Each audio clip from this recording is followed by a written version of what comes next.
Ladies and gentlemen, welcome to Nationalist Hub. We are actually having a conversation on conversations with Dr. K.K.Muhammed, the famous reputed archaeologist. A few weeks ago, we at Nationalist Hub actually had recorded an interview with Dr. K.K.Muhammed in which he spoke passionately about a museum which he had started in Delhi, which unfortunately was closed down. You have, if a foreigner, he comes to Delhi from America, England or somewhere, he would be seeing Qutub Minar first, Humayun's tomb, Lal Killa, all of them are Islamic monument. Go to Agra, Taj Mahal, Fatehpur Sikri, again all of them is. Go to Jaipur, we say Rajput monument, but they are essentially Islamic monuments and structurally. So a person who comes, he thinks that this is only Islamic monuments and monuments. Just to correct that impression, what I did is, there is an area, that is known as this one, in Siri Fort, or behind the Siri Fort auditorium, I made a small, museum. So that museum was earlier known as Children's Museum. Then what I did is, in order to correct that impression, I made the replica of the masterpieces of Indian art. That means if you have not seen Mahabalipuram, you will be getting the best pieces, a replica of the best pieces of Mahabalipuram in my museum. It would be a very bigger one. It's not a small miniature. No. It would be a very big panel. You would be getting the best of this one, Ajanta, Ellora and many other places there. You will be getting the best pieces, masterpieces of Sarnath Buddha there, or many other Buddhas also, many other places also. So at that time while I was making, it was not a government sponsored project, although it was, the money was taken from the government because it was my vision and I did it. So one person, a few persons they had, because it was a Congress period, so they wanted to prove their Congress loyalty. They said it's a BJP idea. So I said I had nothing to do with the BJP or Congress. For me, it is an Indian idea. And I thought when the BJP would come into power, they would be supporting it. But to tell you very frankly, and since the last many years, it is completely closed down. You mean a museum which you set up privately? Yes. No, it's not a private. What I meant was not a government project. Yeah. No, it was not sponsored, but there is a fund from which I could reallocate. Yeah, but basically you are trying to bring rest of India, yes. the Indian history into a single place so that people don't have to go to 10 different places. Yes. For people especially who are short of time. Yeah. But the government of the day did not support, and today that place is closed down. Closed down. They say that it is for repair work, but the repair work has not started. You should have, because my idea was to have the replica of the best pieces of the world, this one, masterpieces of Indian art there from all over the country, or at least from Asian countries. So you have to have that vision. It would not be costing, it would be costing only, a few crores of rupees, which unnecessarily you are spending on the so-called toilets and other things. Money has been squandered. Toilet that costs 75 lakhs. Yeah, no, not 75 lakhs, 90 lakhs. And by 90 lakhs, I would have made at least 10 temples here in Bateshwar. And this toilet was constructed somewhere. That was somewhere, it was, if you are having a toilet of 90 lakhs in this one, the Tughlaqabad, where nobody goes. Very few people goes to those places, and there are 2 toilets there. And similarly, you have, I have pointed out in my book, An Indian I Am, that is an English book, in which I have said that there is a similar toilet in Nagpur also, that is old High Court building, which is not 3 kilometers away from the Sangh headquarters. There also very few people go there, and if you are having a 90 lakhs of toilet there, is it to serve the people or is it to serve the contractors? And now we are glad to announce, I think Mr. Muhammad is glad to announce that the museum is now active. Mr. Muhammad, can you take us down to what really happened? Actually, I should congratulate Nationalist Hub for taking initiative, for airing my views also, grievances rather, and then taking the whole thing to the right authorities also. And it was the impact of your own airing my grievances. And I'm really thankful to you because, the museum has been reopened on 18th of May on the day of International Museum Day. And very fortunately, on that day, I was there in Delhi, and I also participated in that one. So the impact is by the, I mean, the this one because of the action taken by you, that is the Nationalist Hub. I'm grateful to you for opening up a new saga in the museum era.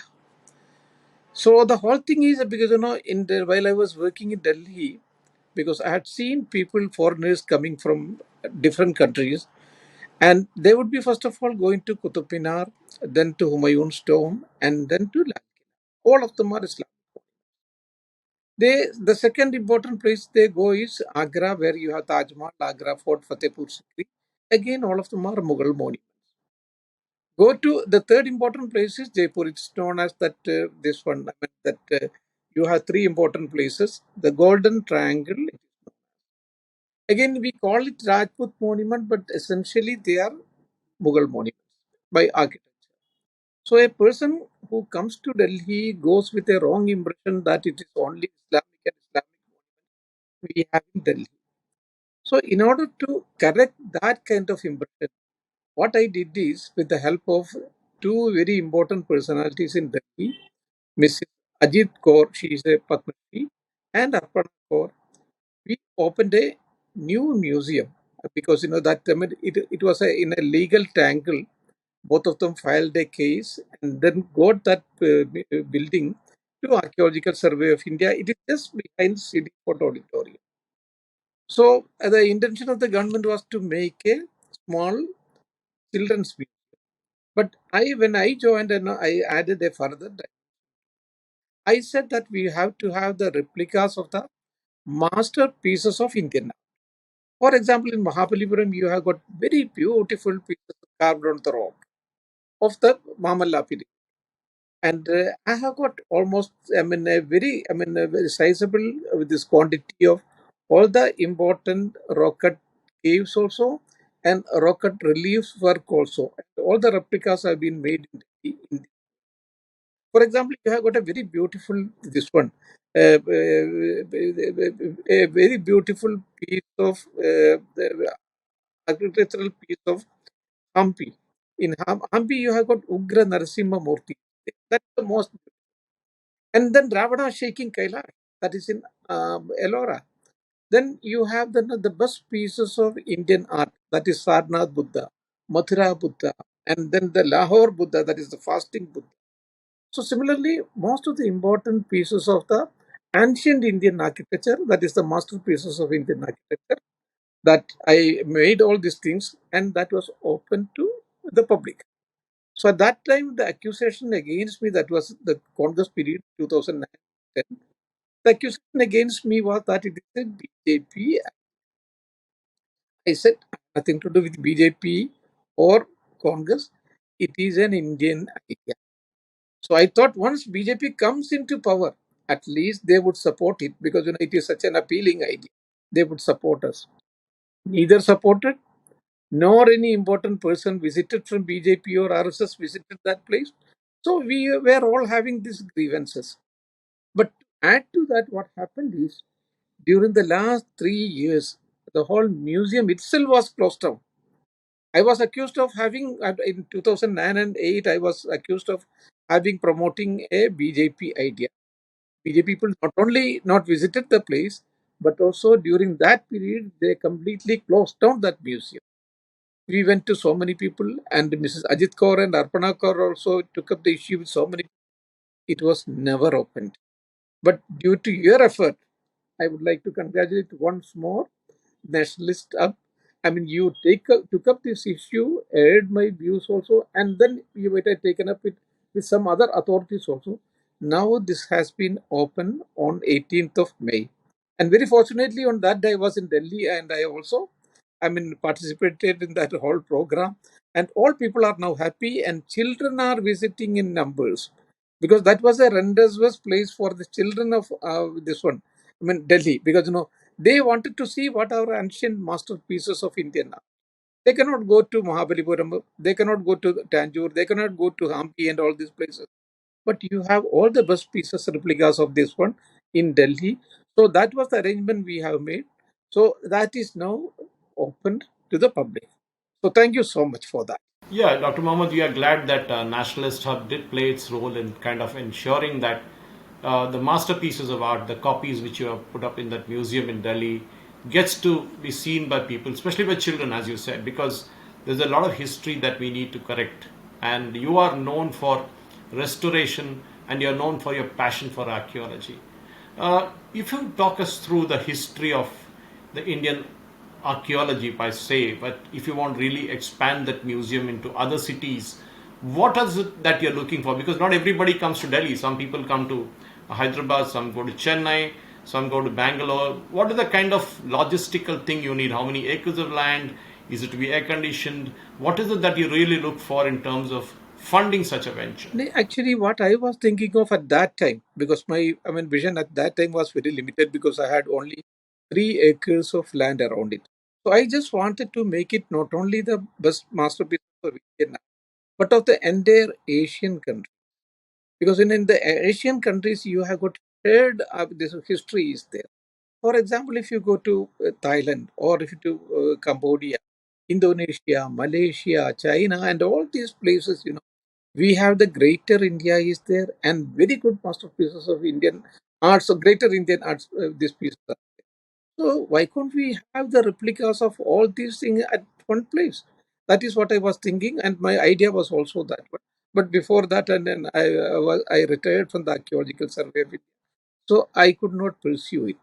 Now what we need is, we need 100 acres of land somewhere in Delhi where we can have this kind of a bigger museum having replicas from all over the world. And I think now, because some other organization also, Delhi Municipal Commission, because recently I visited their museum, they have got a program of this kind. They are using the scraps of various vehicles.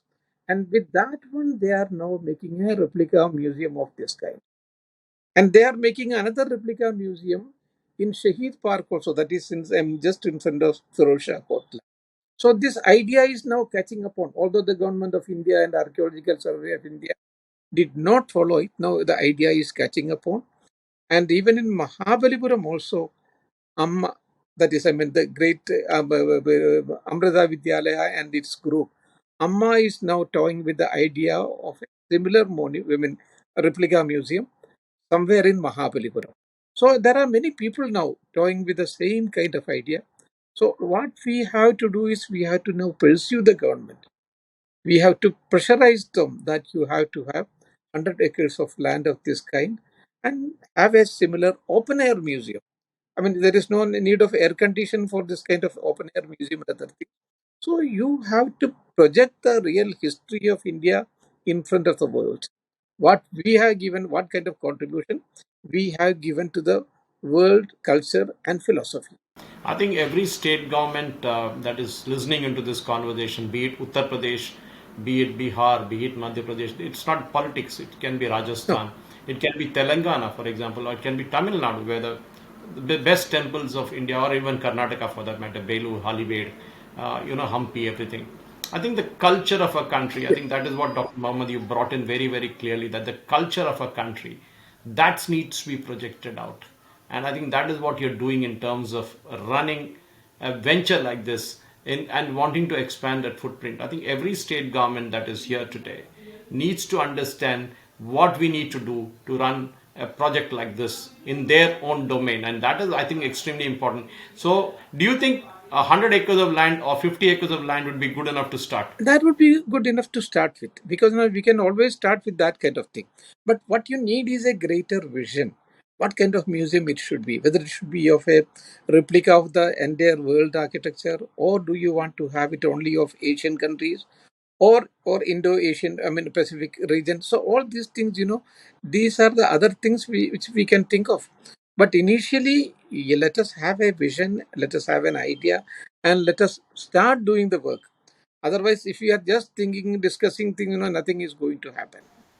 That's true. That's true. Now, I think that is where I think boils down to, because today's children are not really aware of the history. I mean, they are taken to a zoo, or they're taken to a mall, or they're taken to a theme park, where the learnings is zero. I mean, the zoo, at least they learn something. But if you want to learn our history, And if you don't learn the real history, that's a big problem for our children, because they see history in textbooks. They don't see it in the real world, what is out there. And I think that is extremely important in what you do. And I appeal to each state government. I think each state government should create its own park, what Dr. Muhammad is speaking of, the best ones, where the visitors, they can actually bring in a lot more tourists into that place, so that it becomes a touristy place. And that is there. And Dr. Muhammad, when you get really frustrated, I mean, you had the same problem with Bateshwar temple's restoration. You have this problem with the Delhi thing. Do you think somewhere along the way our bureaucrats don't understand the importance of history?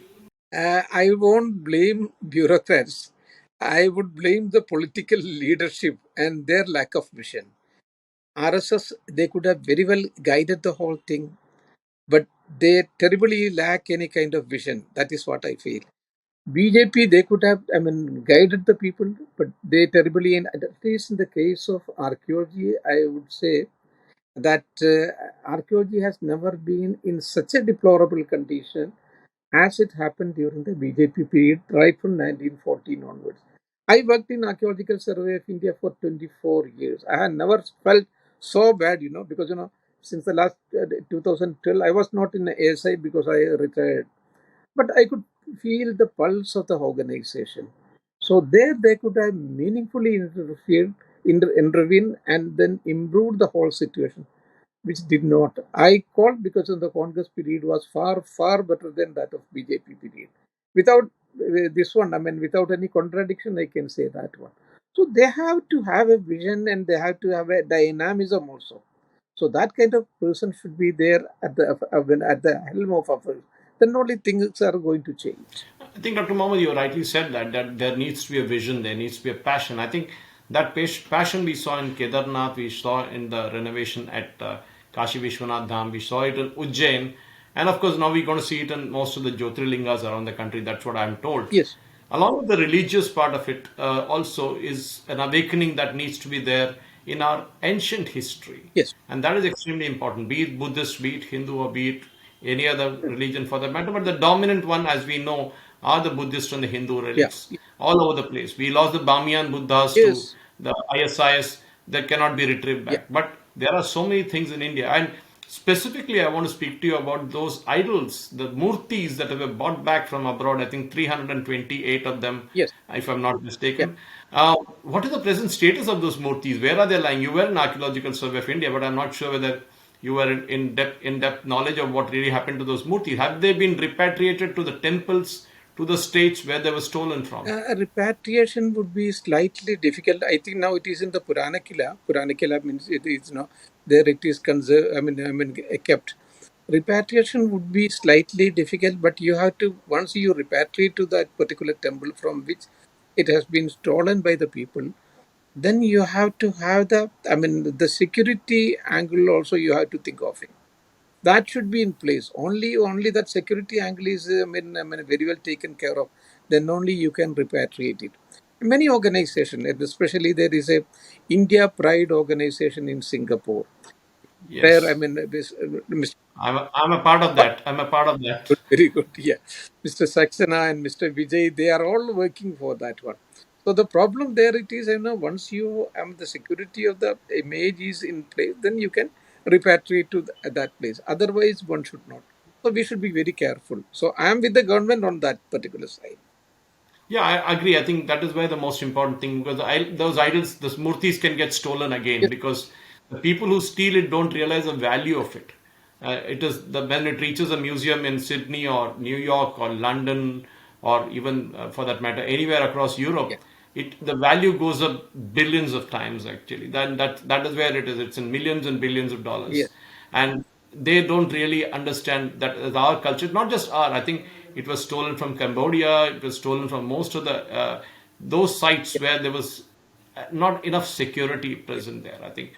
But as I say, the India Pride project, of which you spoke about highly, about Anurag Saxena, Mr. Vijay Kumar, Dr. Rangarajan of Chilkur Balaji yes, Temple in Hyderabad, these people, they are all associated with this project. And I think somewhere along the way, I think Dr. Rangarajan also made this point very, very clear of Chilkur Balaji, that we need to document our temples. exactly. We need to document our ancient Yes, temple, not just the gods, yeah, But the pillars, any other structure that are there, because once it gets stolen, Yeah. you have to prove to an international agency that, Yes. look, this is what it is all about, Yes. and this is what we need to do. And I think that is where my question to you would be: is how do you? I went to the Institute of Pondicherry about a few months ago Yeah. and tried to see the work they had done in terms of microfilming or Yeah. doing this. As an archaeologist, do you think Bateshwar, for Yeah. example, let us take that. We don't know how much of stuff was stolen from there. I mean, it could have been worth millions if it's in the international market Yeah. today. The Murti of Shiva has disappeared. Where Yes. did it go? No, because That's a question. So, do you think? How do you think we should encourage today's youngsters using technologies of today to microfilm each or film or whatever it is, digitize the entire process of each and every major and minor temples across India? that is essential because this one, I mean, the Pondicherry Institute, French Institute Pondicherry, they have done a phenomenal work. So that would be a kind of I mean a model for us also. We have to take care of our own monuments. So in Bateshwar, it was not stolen because it was infested with dacoits. So people were afraid of it though. So that way, it was a great blessing in disguise. Otherwise, the entire thing would have been stolen from there. So fortunately, they are protected there because of the presence of this one. I mean, dacoits. And now the government of India and Archaeological Survey of India is also taking care of it. So that is one thing. But there are hundreds of such been pieces even now in the distant parts of MP, Bihar, Bengal, and various other places where we have to have some kind of, I mean, the government of India, they should come forward not only for documenting it, but also, I mean, for instituting some kind of institutional, I mean, policing for all these things. Otherwise, we would be losing many things. Now there are so many ways, by you can install. I mean, this one surveillance. I mean, the cameras you can install. By various ways we can protect it. But it was, I mean, many of them were stolen during those period when such kind of things were not there. That the kind of technology was not with us at that time. So we have to take care of it. The government should come forward. It is the duty of the government now. The government, of course, I mean, our new this one. I mean, worshipping monument they are taking care of now. But what about those archaeological survey of India monument? There you have to pay more and more attention. That is what I wanted to bring to your attention again, because that should be taken up in a bigger way. Otherwise, we are going to lose many of our ancient heritage. Dr. Mohammed, there is also an accusation against Archaeological Survey of India for not being proactive in seeing certain monuments being repaired. And recently, there were a lot of controversy on those subjects also. I've seen myself in Hampi. The conservation efforts are not really that good as the ancient ones would be. I mean, you can't be doing. I know you're using limestone plastering and all the original stuff. Recently, also we saw a controversy regarding that this particular temple is being renovated, it is being demolished, and now the High Court has put a stay order to it and all. Can you just enumerate us on that? Because Hampi is I mean an archaeological monument site because it is a sprawling site, and you don't have any other site like this one. It is there. You have to have a full scheme, a project itself. For example, you have got that Pan Supari Bazaar. You have got various bazaars of this one. It is in Right. shambles. It is much more than that of Rome. So it is, but it is in shambles. I mean, you can, I mean, by simply by using 2 crores of rupees, each bazaar could be recreated. So that is what the government should have done. Again, here also we are lacking dynamism. We are lacking vision. Otherwise, like as I have this one reconstructed Bateshwar, similar thing you could have taken up in this one Hampi also. But why the government is at least by why earlier you could have accused no, it was a different government, it was Congress government and other thing. But now you have to accuse yourself. Why you are not doing it? And instead of that, you are I mean spending lakhs crores of rupees, on unnecessary toilets, this thing, pathways and other thing. Instead of spending on pathways and unnecessary thing, you could have used the same kind of the same amount for reconstructing the whole the palace complexes. So Yeah, that Dr. Mohammed, Dr. Mohammed, that you had a point on that actually. That there has to be a passion, there has to be something. For example, I'm talking of the Tirunelli temple now. for which the Kerala High Court has put a stay Yeah. order, Yes. saying that the renovation being done has really damaged the entire structure. That is a monument that comes under the Archaeological Survey of India, ASI. And You have the Tiruvallam. it is not under Archaeological Survey of India because Salish, who filed that petition, he had contacted me also. Okay. It is under state archaeology, but the state Okay. archaeology was also against it. But even then, because they went because they got certain amount from the government of India itself, and they went on renovating the entire thing, which should not have happened. And now, of course, thankful to the Honorable High Court, now they have put a stay on that one. We also looking at temples like Tiruvallam temple, for example, near Rome, near Trivandrum, Yeah, Tiruvananthapuram. That also comes under the ASI, if I'm not mistaken. yeah. And there again, I saw when I entered that place, it was the maintenance was terrible. I mean, there were cloth bundles lying all over the place. I think has the time come now that the Archaeological Survey of India by itself has to get out of that old mold of working and get into a new style. And this is what I would like to have the closing comment from you, sir. Of course, I mean we have to get them because we have to have new vision, new thinking about all these things. Because and if you are living 100 years back, it is not going to pay you, because that is a very big problem in Archaeological Survey of India. Also, we have got the same kind of old mindset. It is now time that we should, reset our own this one, our own thinking. So that is very essential. And the most important thing, one more thing is, Archaeological Survey of India, that this is capacity is not enough, because you have to infuse more and more fresh blood into the organization. The whole structure is now crumbling because there is a lack of persons, the lack of officials. So it is crumbling down, and it is with a very small, this one infrastructure. They are now, moving ahead. So it should be strengthened. The organization should be strengthened. That is what we were expecting from BJP government, and that also did not happen. Actually, I think that's where Infosys Foundation, we saw the Aga Khan Trust. Yes. They're all coming in. Of course, some of them are putting the money, some of them are putting their expertise. Do you think the entry of private players also into this kind of work actually helps? No, that would remarkably help, because in Infosys, along with the Infosys, I'm doing a very good work there at Bateshwar. And earlier I was with Aga Khan Trust also, because they are also doing an extremely good work. So that kind of organization, because Archaeological Survey of India is crumbling down. So that kind of organization, they should have. We should encourage that kind of organization to come in and do the necessary work in with this one various monument.